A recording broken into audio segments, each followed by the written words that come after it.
Dans une semaine tout juste, les 29 navigateurs du Vendée Globe viendront de franchir la ligne de départ pour un tour du monde en solitaire de 40 000 km.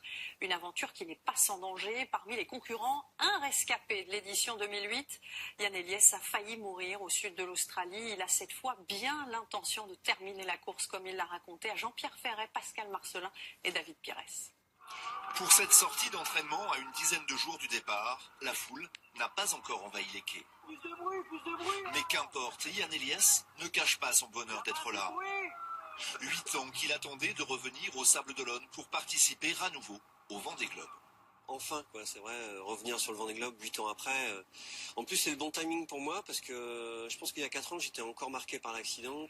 L'accident, c'était en décembre 2008, quelque part au sud de l'Australie.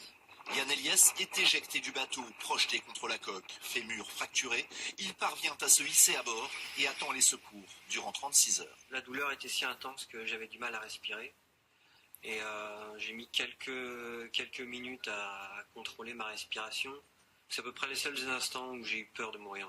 Tant de sacrifices avant le départ pour en arriver à se retrouver dans une chambre d'hôpital en Australie avec la jambe cassée et de passer proche de la mort. À un moment donné, je me suis dit quand même que c'était cher payé.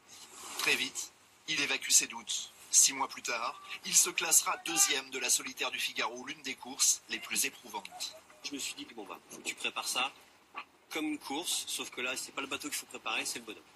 Le fait d'avoir frôlé la mort n'a pas émoussé l'ambition du marin, bien au contraire. Ces dernières années, il a engrangé les victoires, mais son objectif ultime, c'est de finir enfin ce tour du monde en solitaire.